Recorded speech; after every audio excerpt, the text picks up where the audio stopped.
Hello, everybody, and welcome to another episode of The Back Nine. We have arrived at episode 3 or 4, depending on how you want to look at it.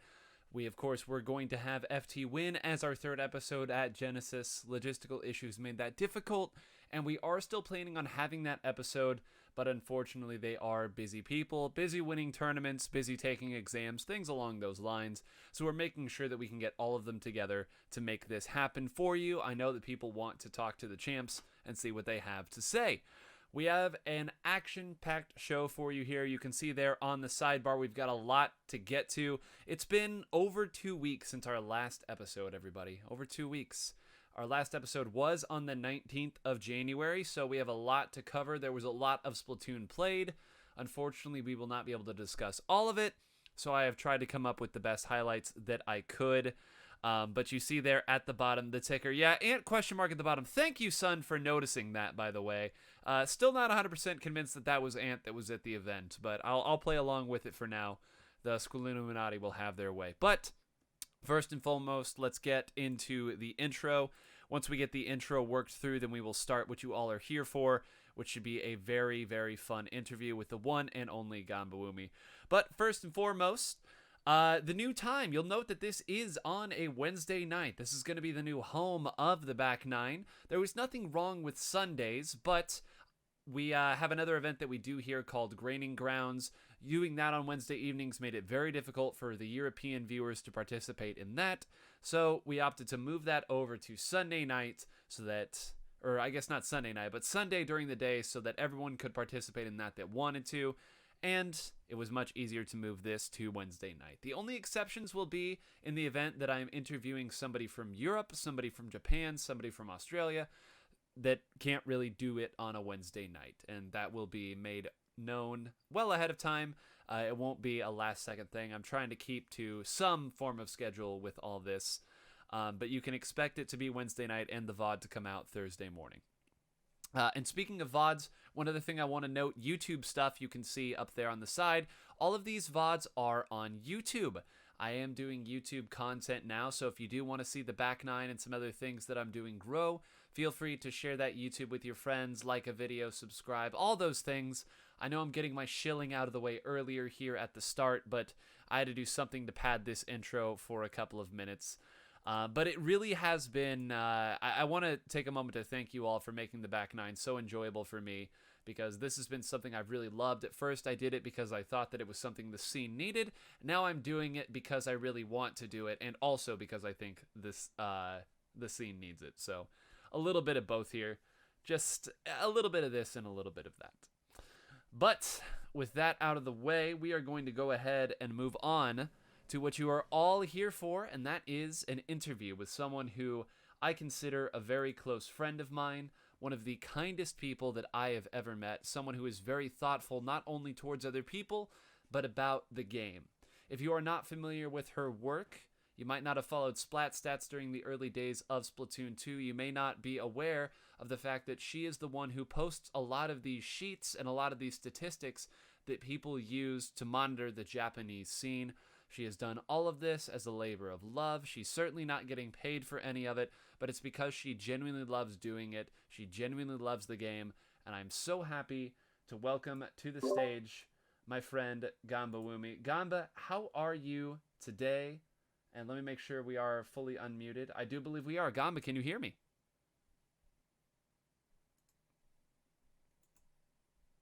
Let me see here. Okay, now I should have got that. I think I messed it up the first time. Gamba, can you hear me?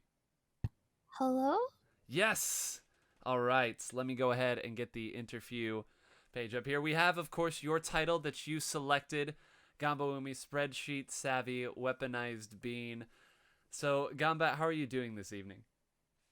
I'm pretty okay. How are you? I'm doing well. Thank you again for agreeing to be on the show tonight. I know that this is.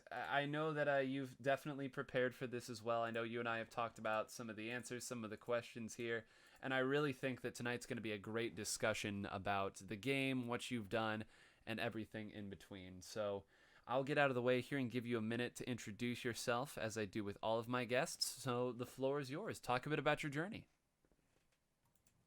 Um, Well, I picked up the game because I thought it was really cute, and I really only played Turf War at the beginning.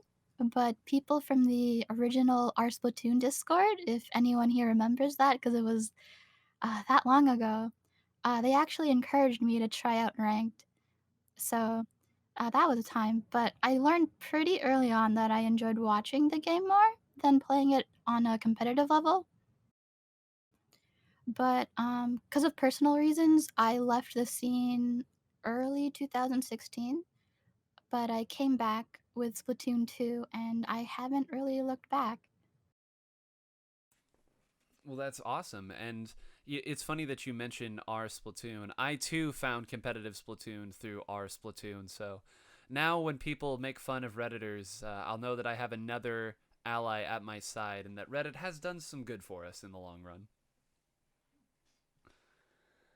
All right, let me see here. So, over time, you've become known as something of an expert in studying and understanding Japanese Splatoon, and you've become a big resource for the rest of us who don't get to watch it because the tournaments are at 3 a.m. our time or because we don't want to pay for an open rec subscription.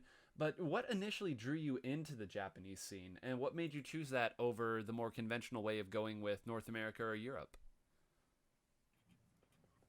So early on in Splatoon 1, players that would eventually form Choke Squad were making fun of how terrible custom jet sculpture was. So I was like, huh, why do they think it's so bad? So I ended up looking stuff up in Japanese and finding videos on Nico Nico. And there was an S plus 99 guy, and he was doing some like crazy movement that we never really saw before. And I think this was so early on that burst bomb canceling wasn't as widely known about. it's it's So, it's kind of wild to think that custom jet squelcher was ever at a point where it was considered super terrible because I mean I think Team Paradise or at least the player Paradise used that later on, but I it is kind of crazy to think that the legacy of us making fun of weapons that we think are bad has already led people to looking towards Japan and them playing so well. well, it was so early on, I didn't understand that kind of thinking. Like, why would they want to think this about the game that's barely been out for, what was it, like maybe not even 5, 6 months? Pretty quickly people came to conclusions that maybe weren't good. But I think that that's something that has plagued us for quite a while too. And I know that I mean even like it is kind of crazy to think that the game had only been out for 5 to 6 months, but like even at that point, Japan already had some big tournaments. Yeah, early on, what was it, October 2015, their second or third installment of a tournament had 289 teams entered. Gosh, it's even crazier to think then about how many people that is, because it's one thing to phrase it as 300 teams, and it's another thing to phrase it as what 1,200 plus people. That's I, it still kind of blows my mind how quickly it caught on in Japan. I Let me. mean, it certainly was entertaining. It was. It was really early on, and I now remind me again when exactly did Splat Stats come to be? I know that that was mostly a Splatoon 2 thing, but was there any idea like was the were like the discussions that created Splat Stats starting in Splatoon 1? Because I know you were collecting stats that early too. I actually knew BTM because of the R Splatoon Discord, not directly, but through other people from Choke Squad. So when I realized he was doing something called Splat Stats, that's why I felt comfortable approaching him to help.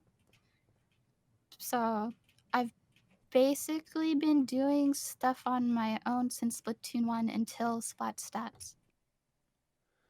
And again, as I mentioned earlier, your work with Splat Stats really did become a pillar of the community, and it's certainly if it wasn't at the start, I think now you hold a very it's crazy to think this I know for you, but you hold a very exceptionally high amount of power and sway in terms of Splatoon Twitter simply because you're the only exposure a lot of us get to Japanese Splatoon. So what made you want to start gathering and compiling these statistics?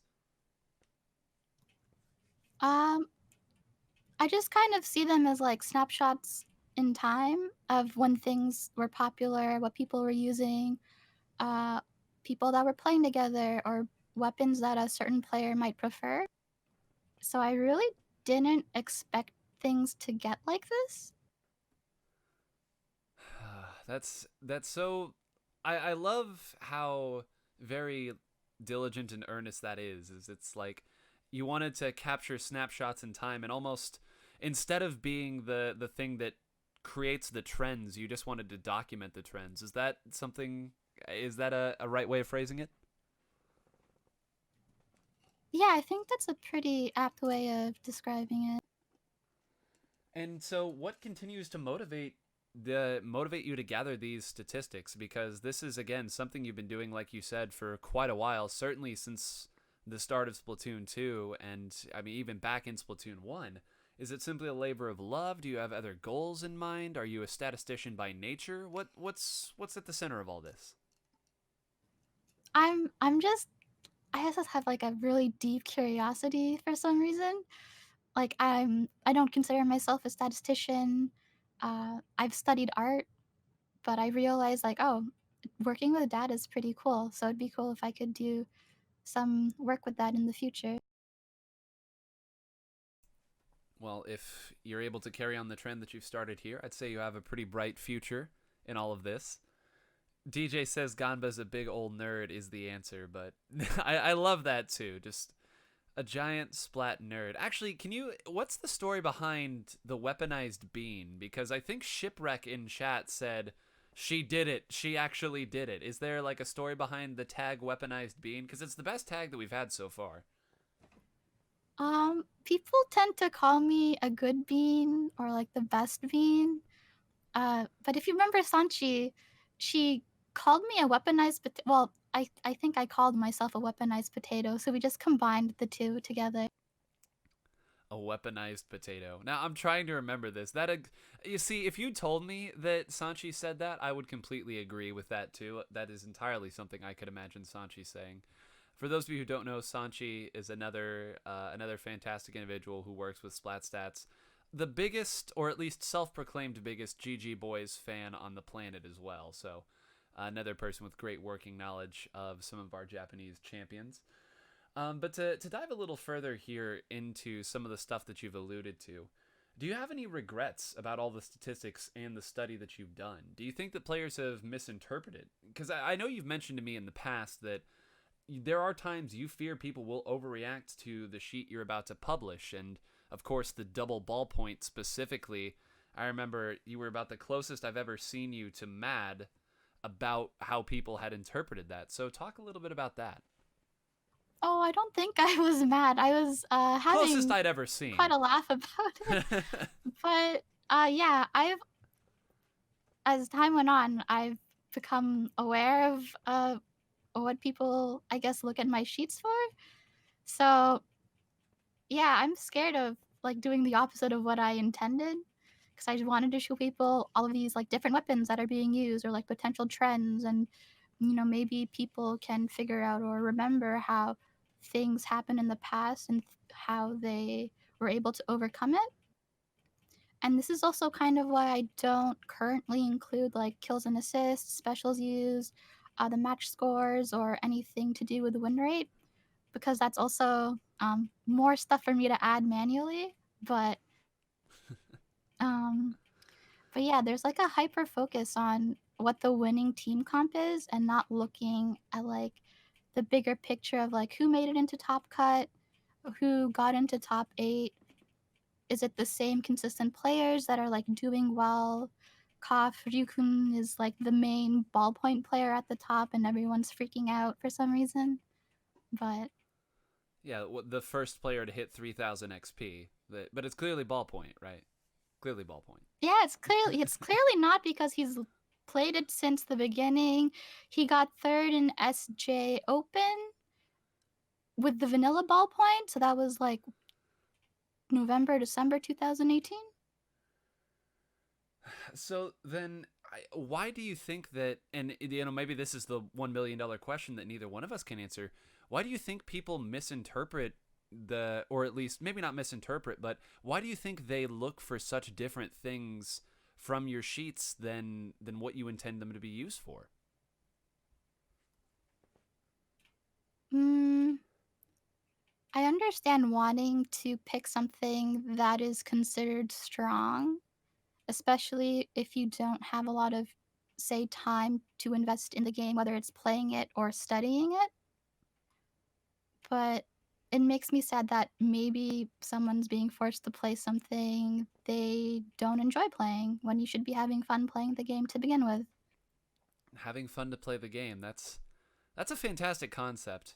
I'm gonna I'm gonna write that one down. I love that, but it's so true, right? And part of the discussion that I'm going to be bringing up a little bit later talks about comfortability versus meta and what really matters. And I know that as you and I have kind of talked back and forth about this, I know you have a lot to say about that as well in some of the different discussions that we're going to be having. But it really does kind of beg the question, are people looking for an answer or are they looking for the data? Because I think that a lot of times people will look at sheets or look at what was best and then immediately plug that in without really trying to think through it or think if carbon copying something is even doable.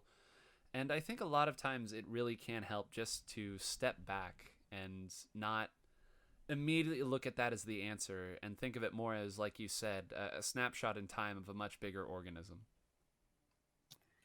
It's funny you say answer because when I look at like the comps that I guess the Japanese teams use, I think of that as their answer to the map slash mode. So yeah, I guess people are just copying someone else's answer.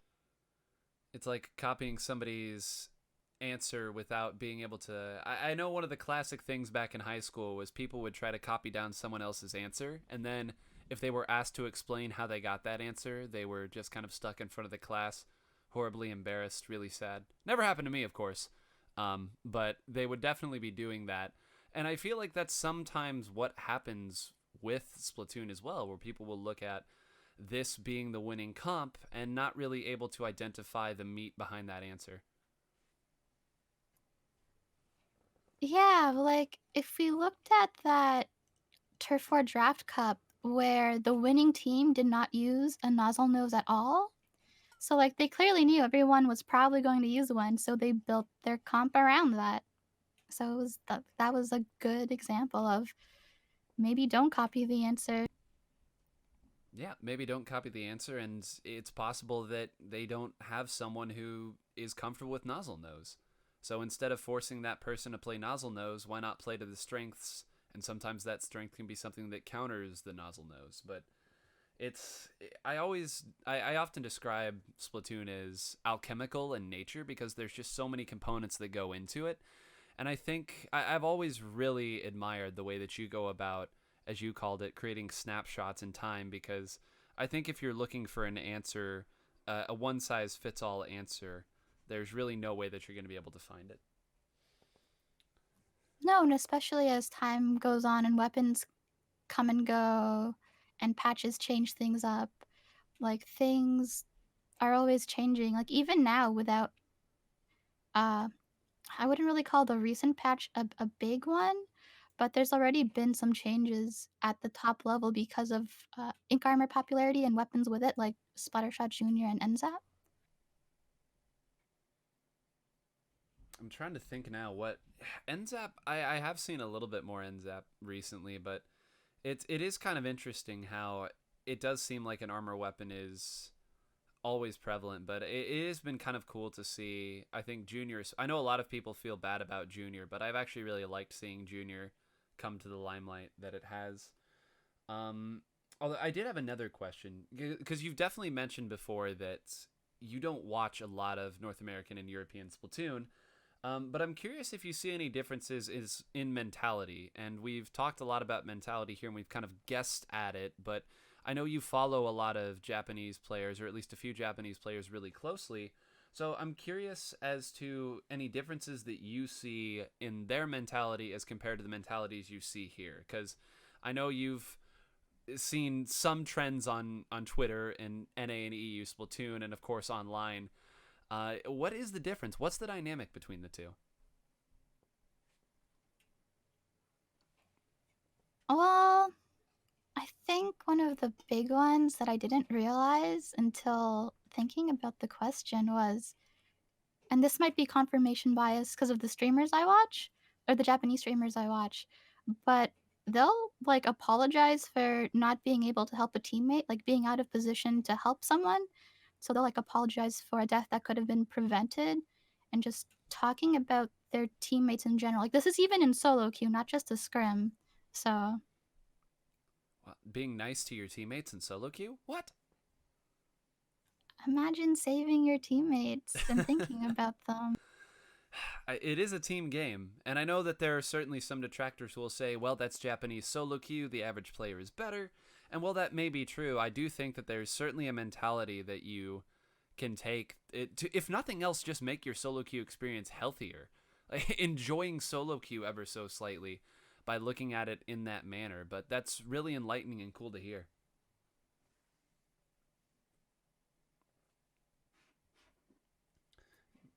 Let me see here what else I had written down. You also mentioned something about one tricks, and one tricks do I do agree with you that they're fundamentally, well, they're looked at fundamentally differently. But if you'd be so kind, go into that a little bit too. Well, because I only kind of watch the Western scene from when people link me stuff, it's always seemed like one tricks were looked down upon. But a lot of these Japanese players are what you'd consider one tricks. They're just like 2,800 or higher in solo queue in a single mode. Just really, really good one tricks. Exceptionally good.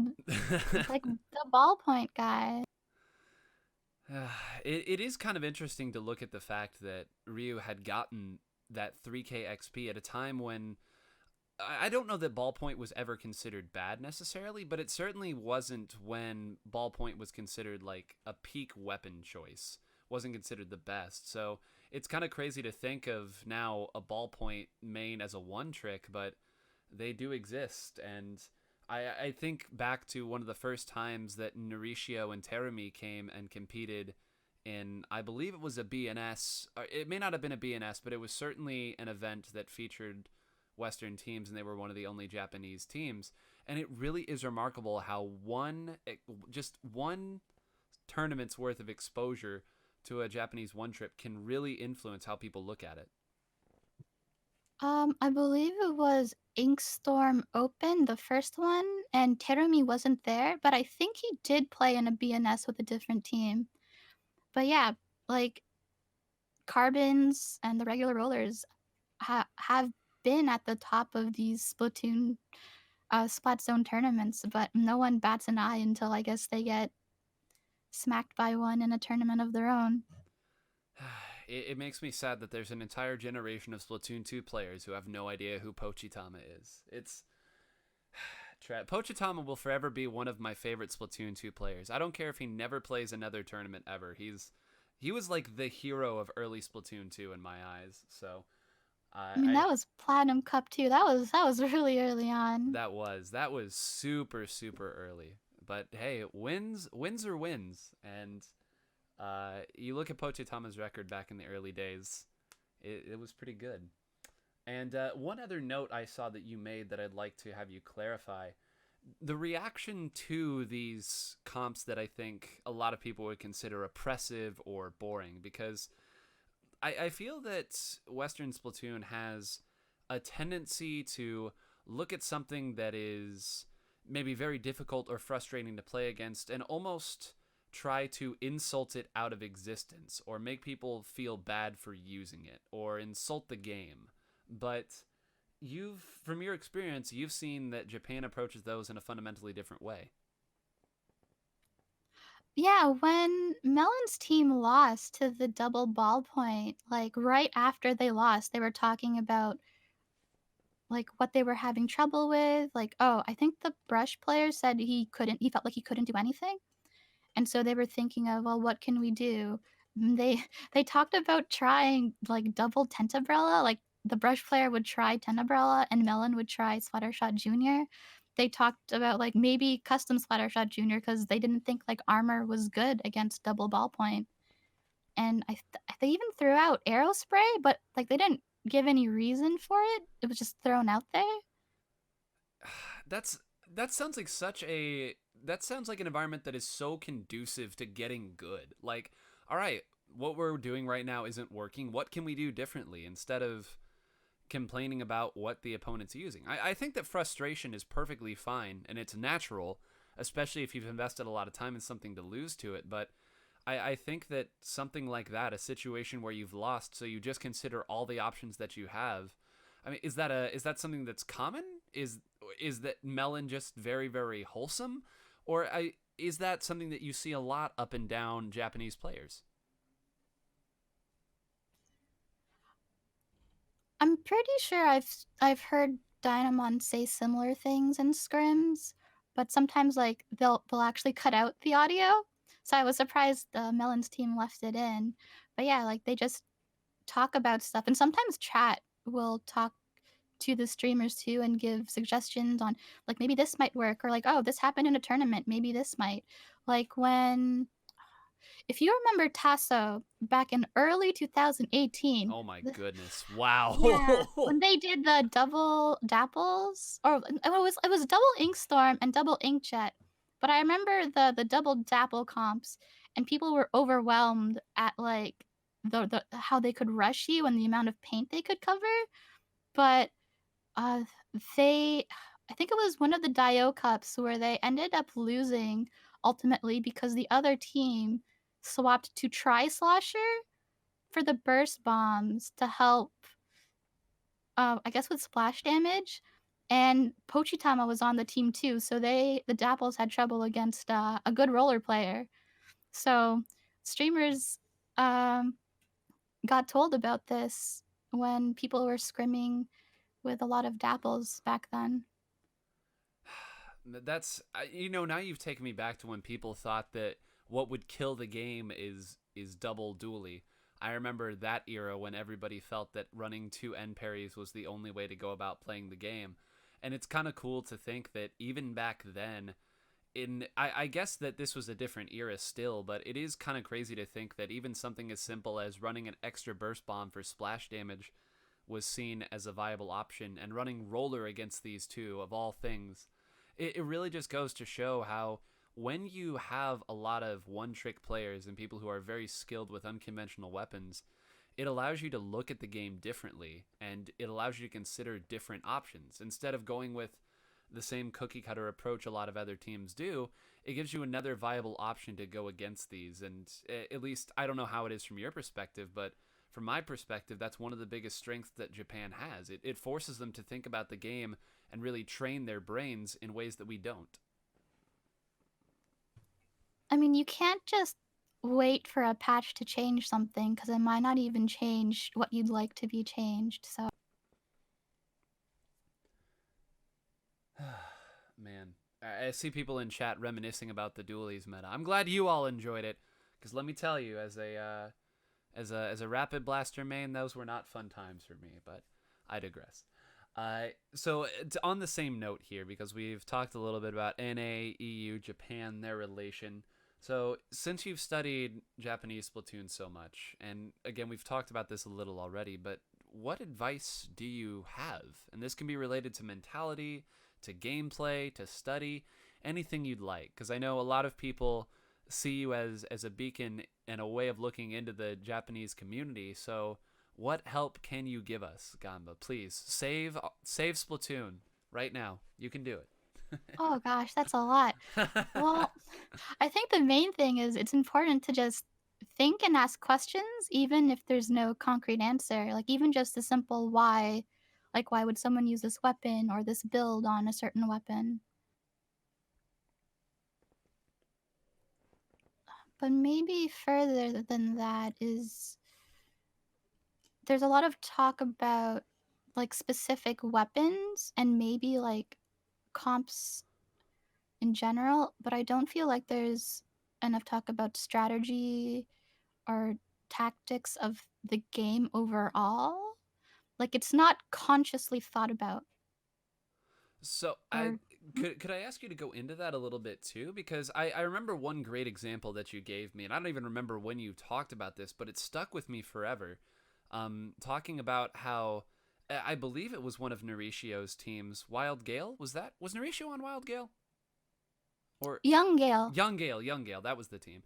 You talked about how they were talking in Twitch chat about different combinations that they could pair with, like the vertical flick of the roller, of the carbon roller, and how much damage that would do and what ways they could combo into it. When you talk about tactics, is that what you're referring to, or are you referring to something else?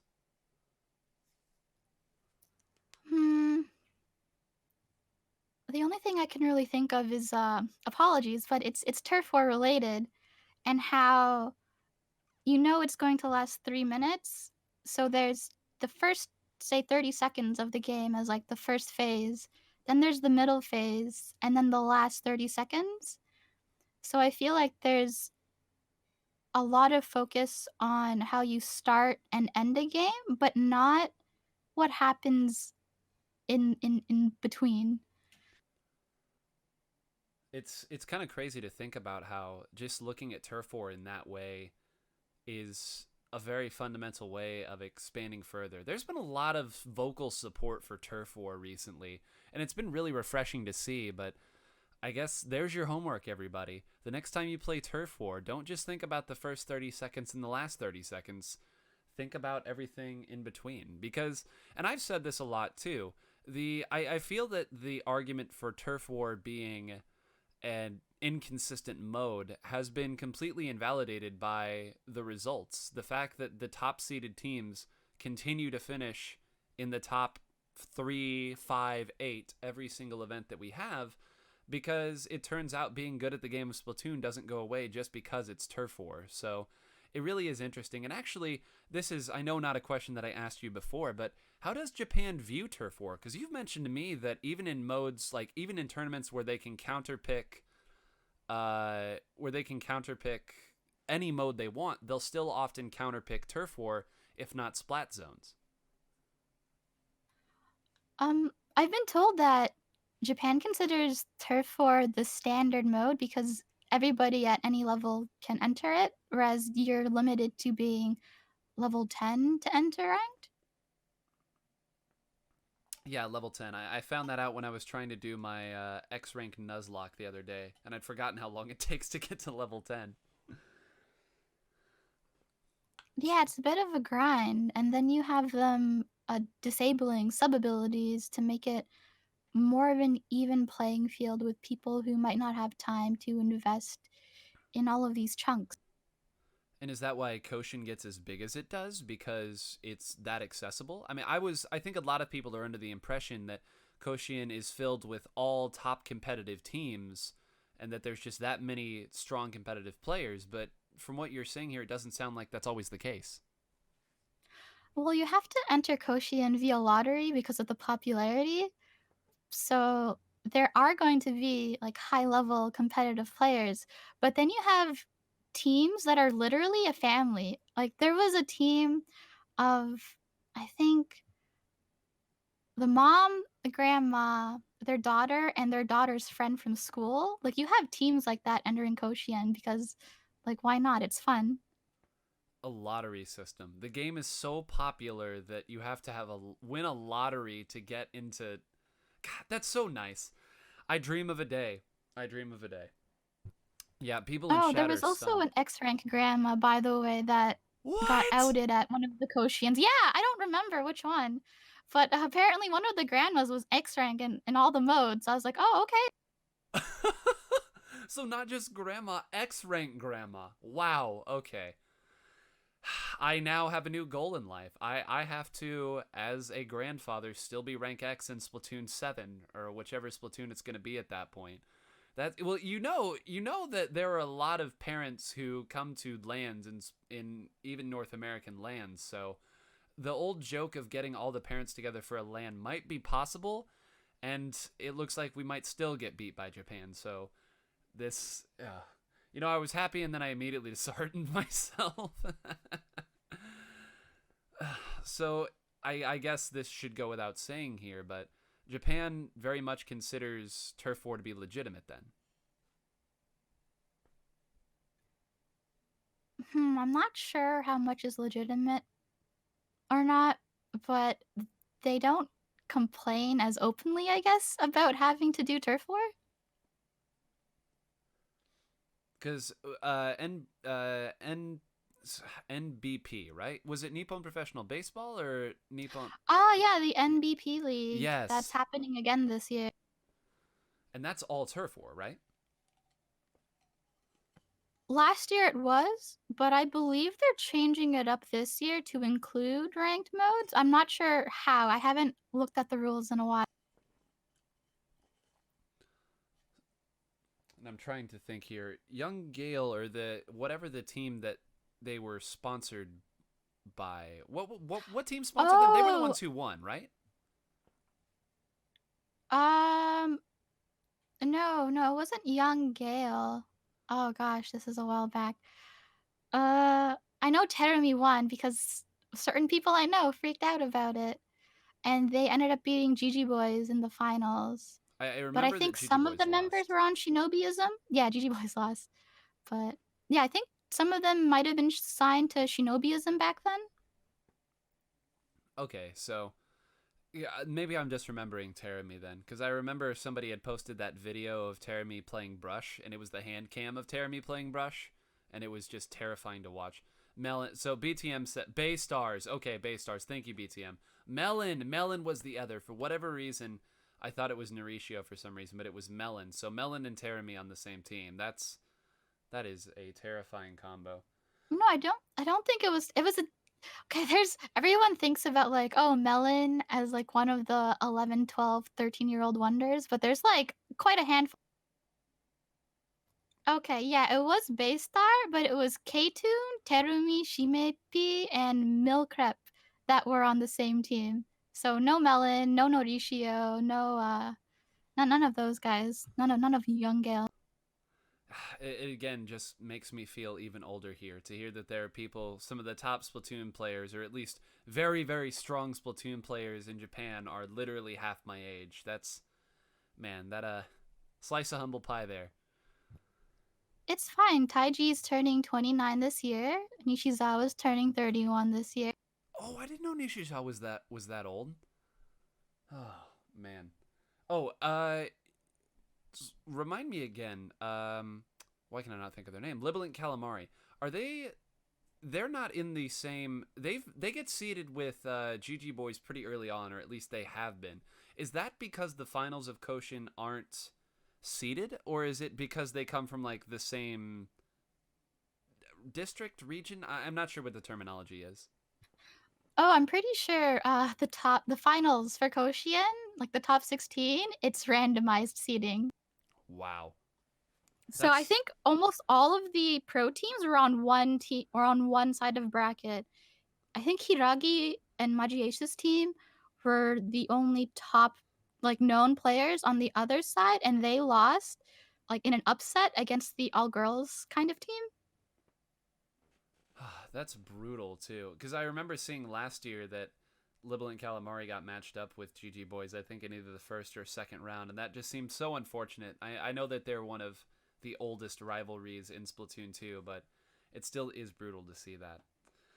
You mentioned a couple players there. I know Magi Ace is someone that you mention a lot. Yuishi is another player that I think a lot of people need to know. Are there any streamers that you would recommend people watch in Japan? Are there really notable players who interact with their chat a lot and stream a lot? Because I know that not every top player streams, but I think, just 3 or 4 names or something here of your favorite players that you think the people here in chat might enjoy watching. Oh gosh, there's a lot of pretty interesting streamers, and it depends on what you want from them. Dynamon is probably one of the most educational ones that streams often. But like Eduna and Taiji are just fun to watch because they're really silly. Oh, Hanjo's another funny one to watch just because he's like he's wild, I guess is what I'll say. I know that there are a lot of really fun streamers to watch. And I remember back when I was really trying to study more Japanese Splatoon, it seemed like every day that you logged on, there were like 3 or 4 different streamers who were bringing in crazy, crazy numbers. And I think that was when it really set in for me how big the game is. Because sometimes sales can be deceiving, but when you look at how many different streamers were bringing in a lot of viewers, that is when it really set in for me. Some people in chat saying Ku. Does Ku still play pretty frequently? I remember back in the day he was considered Oh, I'm pretty. the Isn't best. he on Detonation Gaming now? He's with uh, Mirin Cake, Reki, K-Tune, and Ku, I think, is the Detonation Gaming team that Yeah. is in. They've already qualified for finals of Koshien. God, that's such a stacked team too. Why is it that every team you mention, it just seems like, oh, this team can't possibly lose, and then that just happens. But you've talked before about how people look at GG Boys and see that FT Win played really well against them, but maybe don't know the fact that there are 10, 15, 20 teams that are at GG Boys level or at least close to it. Which GG Boys era are we talking about in terms of strength? We'll say E3 2018 GG Boys, not this most recent year, because I know that they were caught in between metas there, and that certainly wasn't their best performance. But we'll say 2018. Yeah, double inkjet GG Boys is really strong, and I think a few months after that, when they entered, I think it was one of Mirin Cake's tournaments, but they ended up losing to a Tentabrella team, which was interesting because we were still in what I'd consider double inkjet. So yeah, there's a lot of people that can knock each other out at the top. And that makes for a really healthy environment as well. And one more question here, and then I'll let you go ahead and sign out if you'd like. I'm not going to kick you out or anything like that, but I know we've kind of reached the end of what were the original questions. But talk just a little bit about the. I know you've said that Dynamon will host PBs or something where it's 2,800 plus or 2,900 plus or 2,700 plus getting into it. And I know you've talked about how you really like enjoying watching those because it gives you a good glimpse inside what people are thinking and what these strong players are doing. So talk a little bit about that and the Top Players Cup, and if you think that those are things that could be moved over or I guess adapted to Western Splatoon, and if you enjoy watching them. Well, if you're talking about some of the scrims I've seen Dynamon do where it's not like you and your friends versus another team, where they'll have two anchors that will always be on opposite teams, and I think if there's like, say there's two players that play like a similar like Splattershot Junior NZAP kind of thing, they'll swap them between teams each time. So they'll do stuff like that and keep track of like how many times someone has won or lost. And there was actually a really small tournament the other week that did something like this. And the player that won was a Charger. He didn't lose any games, so I thought that was pretty impressive. But I think Draft Cup has been here since Splatoon 1. And a lot of these top players, as you've mentioned, have like really big fan bases and a lot of people watching them. So Taiji's one of the popular guys, and he gets like 5,000 plus viewers easily. And God. oh, okay, you forgot that, what was it? Rage 2018 spring? I think it peaked at almost 25,000 in top 4, but then it dropped because GG Boys lost. So like, and that was just from OpenRect, and it was being streamed elsewhere as well. That is the 5,000 for one person stream really blows my mind. Like the 25,000 and lots of people watching the big ones, that's one thing, but to know that some of the players are so big that they have that kind of pull is really remarkable and inspiring, if nothing else. So that is a lot indeed. People in chat are pretty excited about that. They have informed me, by the way, that there is going to be something along the lines of more consistent +1 draft cups once Lean is finished with school, or gets out of school or isn't as busy and can finish programming that. So it does seem that there will be more of those here as well. And let me think, Gamba, I don't really have any more questions for you. Is there anything else you'd like to add to any other points, or should we begin the goodbyes? I don't think I mean, if anyone has other questions, they're free to ask me whenever. Always offering help. That's so good. Thank you again, Gamba, for agreeing to do this as well, and for taking the time out to do this. How can people reach you? I know you've said that they can ask you, but what's the easiest way to reach you if they want to ask for your help?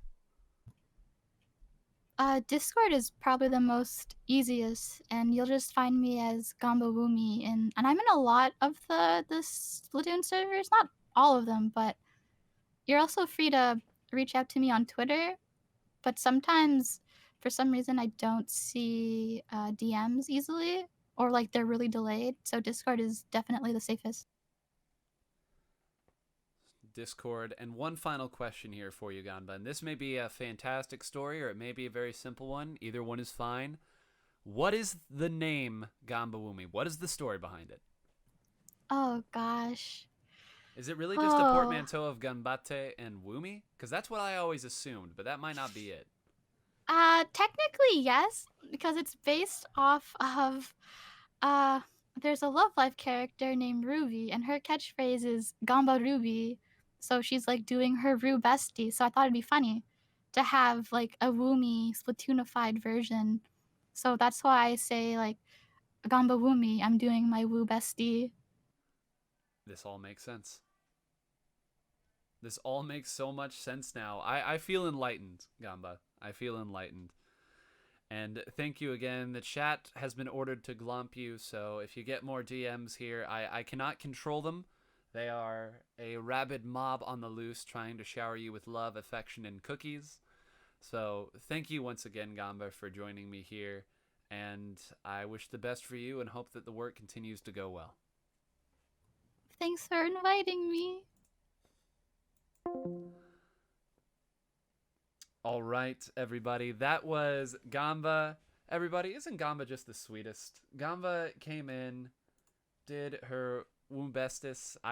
She just said it, but I've already forgotten exactly how she phrased it. But thank you again to Gamba for coming in. She mentioned a nosedive when the GG boys are out of bracket. I hope the same doesn't happen now. The star of the show, Gamba, has finished the interview, but we do have some more stuff to talk about here.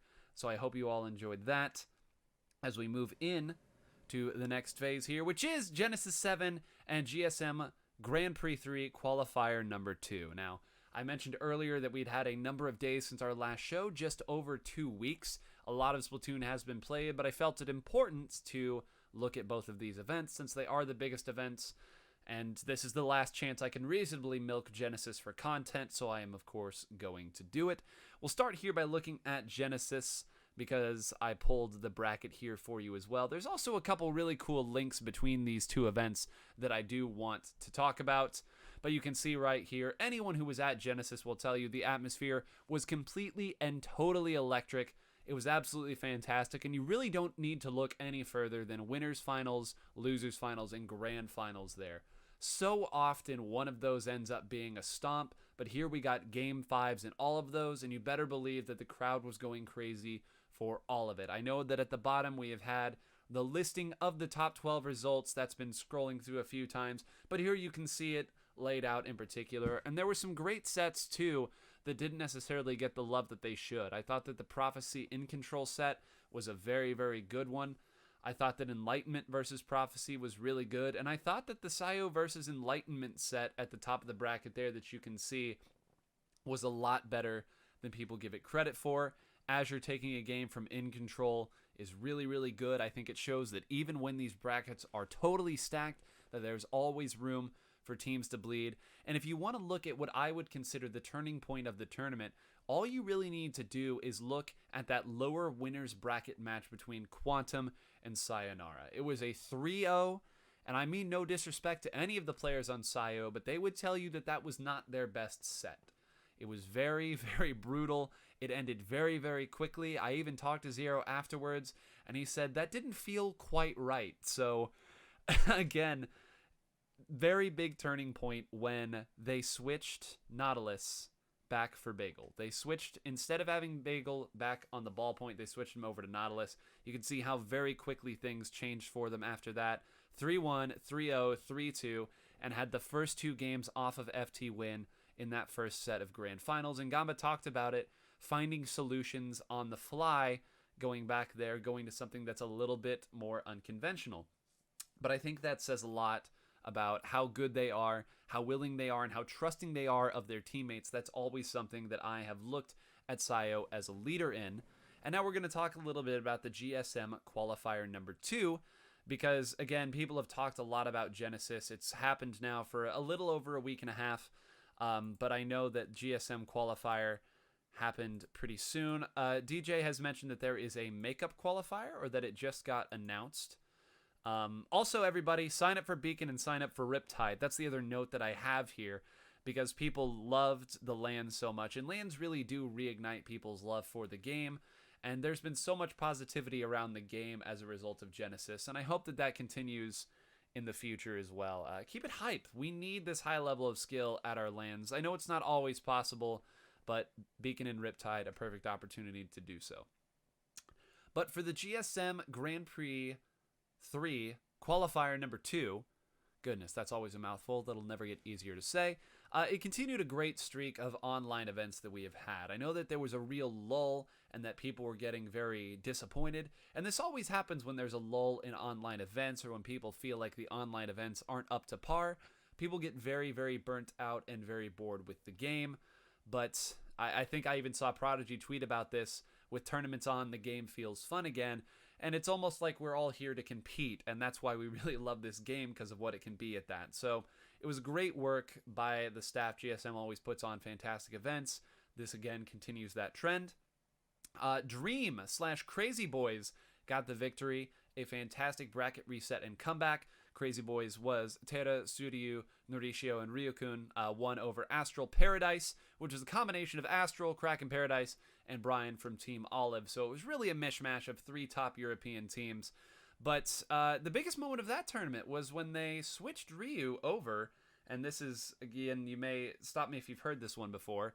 You can take a look at the tweet right here, actually. We actually changed comps after losing winners finals due to our backliner actually maining Nautilus. So we adopted a new strategy as seen in Grands. Y'all, stop me if you've heard this one before, but production value, everybody. Wouldn't you know it, the same thing happening in 2 different events. And that's really where the big discussion of this starts. Playing to strengths.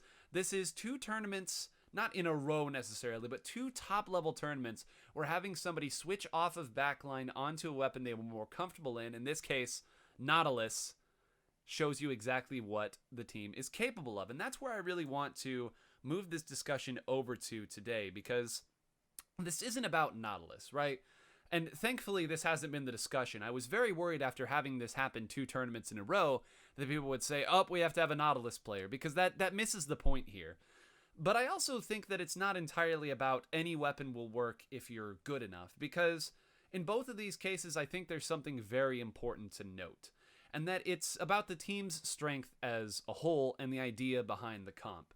And for any of you who are familiar with Graining Grounds, you will know that Graining Grounds this last week, one of our coaches, Krim, said a great quote, and I have it written down here. It's not about the weapon, it's about the idea. And that was said in a very specific instance, so Krim was not saying that that is the overwhelming philosophy behind the game, but I think it really summarizes a lot of what Gamba and I were talking about, and a lot of where I think people can get caught up. Because yes, the weapon does matter. You are playing the weapon is your conduit into the game and the world of Splatoon, but it's about the idea. And in the case of Sayonara, I have so much praise for them being willing to, in the middle of the tournament, switch away from 1, a balance comp, 2, switch away from the weapon that everybody was crying was completely broken, and 3, doing it immediately after you got 3-0'd. Doing it in a situation like that can feel like a gut check response, but having the confidence to put one of their players on their best weapon I think shows a lot of trust, and it shows that the team was very, very comfortable playing around that. I think in particular, Sun and Jared / Origami, the name was listed as both, so I'm not entirely sure what he's going by these days, but the fact that they were able to play around that so well shows you that that's what they're used to. And if you have a team that is comfortable playing around a certain weapon, then it's no longer just about what that player is playing. And that can sound a little bit, I guess, obtuse, a little bit complicated to think about, but understand that it's not always just about if that player is comfortable playing that weapon. Are the teammates comfortable playing around that weapon too? Because that's a big part of it as well. And if you can play a weapon at, and work with me here, this is a sliding scale. Let's say on a scale of 1 to 10, if you can play a weapon at a 9 or 10, but it only fits in your comp out of a 5 or 6, you have to balance that with playing a weapon that you may only be able to play at a 6 or a 7, but fits in the comp perfectly. And that's a very difficult decision to make. And in the case of Dream / Crazy Boys, I mean, Tara said it in that tweet right there, that switch was the main thing that allowed them to win. They ran no backline against a comp that is against a team that is very good against a number of different comps. But when you put your players' best weapons in their hand, you are giving them a chance to play well. And I know this is a story that has been talked about a lot, probably for the wrong reasons. I won't get into it, but just scroll down Tara's timeline if you want to see it and see what emerged out of this. But sometimes you have to give your players the best chance to win the game for you. Sometimes that is giving them a weapon that may not fit conventionally, but it's their best weapon. The comfortability, the compatibility with the team, and the understanding that it's not just about filling out a comp that should work. Sometimes it's about putting the best weapon in the hands of the best players. And I think that part of fundamentals and game sense is having the ability to adapt and play with those players too. Are you enabling your teammates to play their best weapons? It's an important question to ask, because if the answer to that is no, I would argue that there is more that you could be doing. Try to understand their weapons. Try to understand how they're playing that weapon. I know Nautilus feels like an outlier, but there are a lot of ways that this can apply. Is there a way, is your teammate a godly dualies player? Okay, how can you make it so that you can play the dualies, right? There's always a way to make it work. And if you say that there's not, give it about 3 more Japanese tournaments. Some top player will play it in top 8 of Splatzone's Cup. We'll have this discussion all over again, and we'll end up back where we started. So, I kid you not, everybody. This is a cycle that is repeated several times, but it's exciting. And actually, Sun, in Control and Enlightenment having not people, Ross has been playing Nautilus for a while, so that's not a recent development. Right, CDS, people picking it up. And this was, again, what Gamba warned against, just looking at the answer and going to that. It's one thing if you're a custom Dually Squelchers player, you see CDS playing well and say, finally, my time has come, because I think there's some validity to that. But again, I think that we can find these answers and that we don't need to see these top players of these weapons pick these weapons if we instead look and try to find ways to enable these players. Because those Japanese players that are doing that, they're incredibly skilled players, yes, but I would argue that the average Japanese player has a greater game sense and is better at enabling that weapon to work. And I think that's where we can really develop ourselves, and I think that that's some additional homework that you can work on and a different way of looking at the game. So, it's time for my soapbox now. I know that seemed like a soapbox, but if you haven't seen my soapbox segment before, this is where I get a little preachy. And again, you say, but Nine, all you do is preach. It's true, but now it's designated preaching, so it's a little different. And this is very topical because Genesis just happened, and EVO just happened, and Melee was snubbed from EVO once again. Just preach for 10 minutes. I know, DJ, it's what I do. It is what I do. But this is the segment that I'm going to call Melee's greatest weapon, Melee's chief weapon. Because whenever people talk about grassroots esports and what they want to be and what communities to emulate, Melee always comes up. In fact, Itachi actually just tweeted about this, wanting it to become like Melee, and it's certainly not the first time that I have seen it.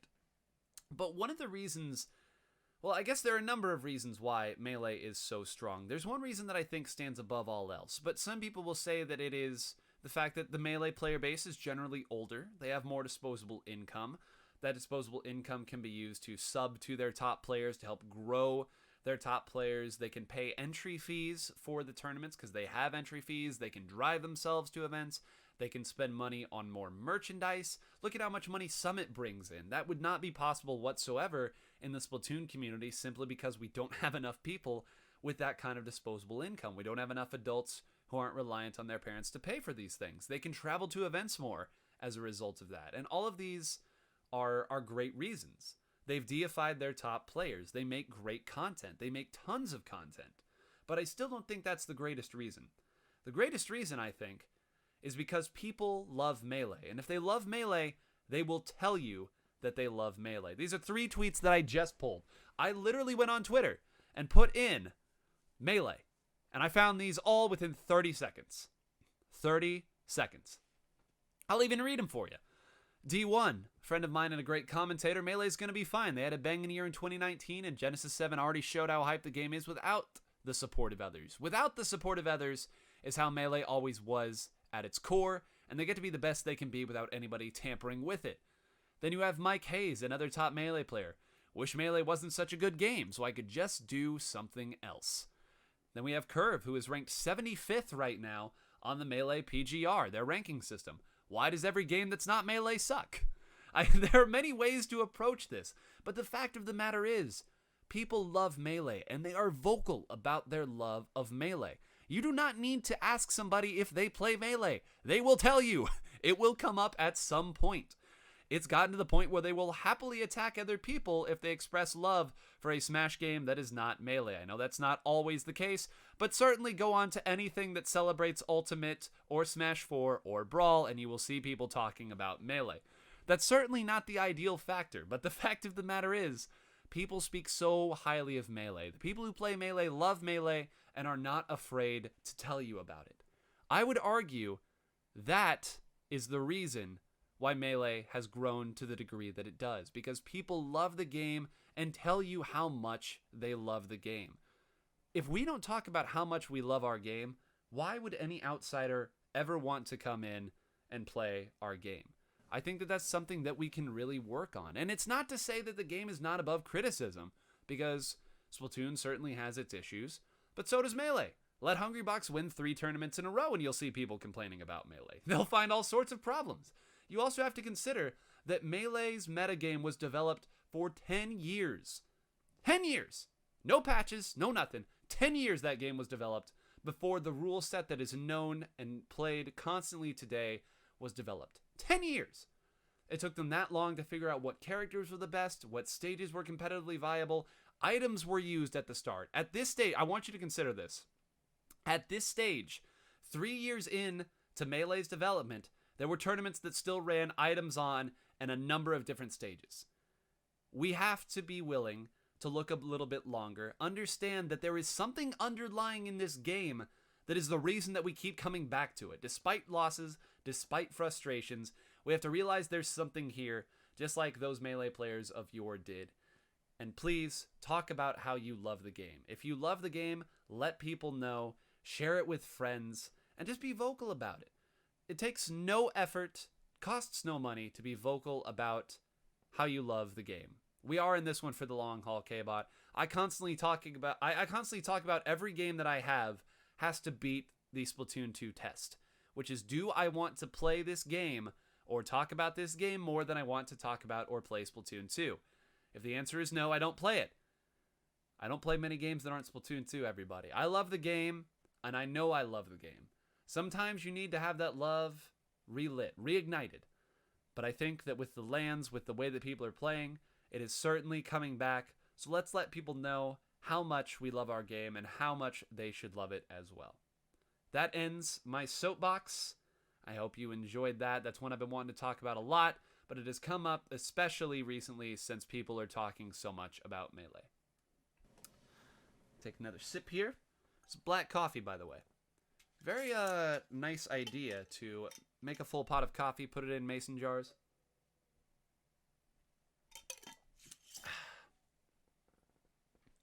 It's good stuff.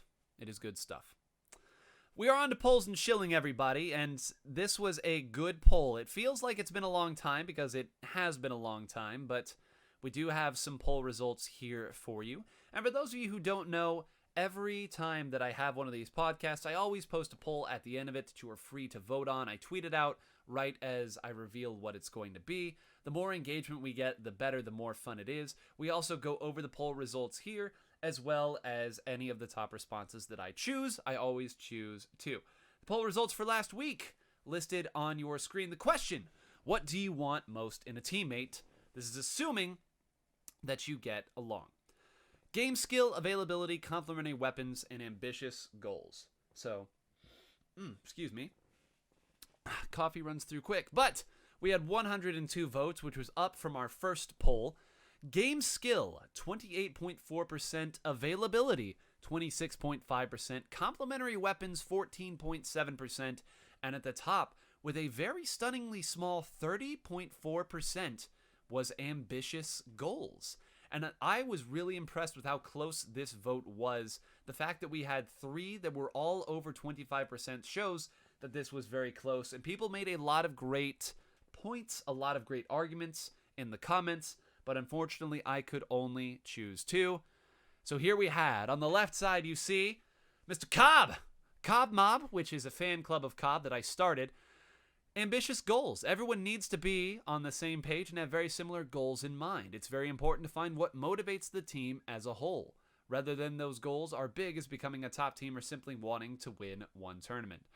It's whatever drives you to become better. And the thing that made me really like this was it very important to find what motivates the team as a whole, have very similar goals. And a couple other people echoed this, but I thought that this was probably the best way to put it here. It's very important that whatever goals you have are connected, that everyone is on the same page. There's nothing wrong with wanting to have fun, go 1-2 in a tournament and be done right there. There's nothing wrong with that, as long as everybody on the team wants that. And I think that this next point is the way that you arrive at that, which was made by the local legend, Afro Hawk. Everyone knows Afro Hawk, a big friend of the channel, of the show, and everything in between. I know it's not an option, but I'd highly value honest communication. Being comfortable having discussions about individual and team goals help players grow together. The closer we are as friends, the closer we can be as team players. Everybody, communicate.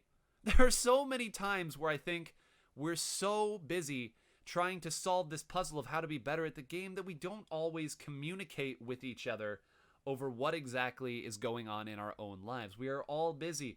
We are all moving through different things. And I think it's very important that you communicate with your team and try to be as mature as you can. I know this can be tricky when you have somebody on your team who's just now getting into high school, someone who's getting done with college, someone who's in the middle of med school. I know that the balance can be very tricky, but make sure you communicate. Any relationship involves great communication.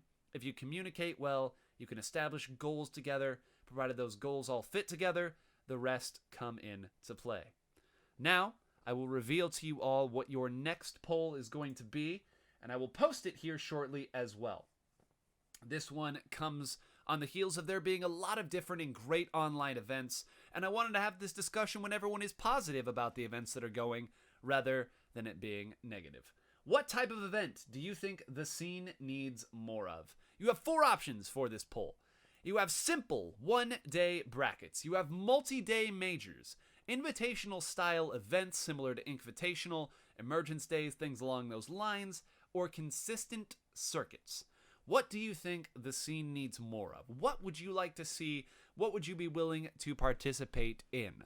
Now, this is not me saying that this has to be done, but as people are now again feeling very good about online tournaments, this is not typically a conversation that comes up when people are feeling good about online tournaments. I thought that now people would have a clear head, say, I'm enjoying this, and I would enjoy this too. So that has been posted. I have tweeted that out. Please feel free to vote, to comment, to get the discussion started. I will grab any and all responses that I find. Well, I know I said that I was only 2, but I'm willing to go to 3. 3 might be the highest I go, but we'll see. It depends on how many good responses you all give me. Now, as we are ending the show, we are nearing the end of it. There's the shilling segment. I've done most of my shilling already, unfortunately. I have Shield Beacon.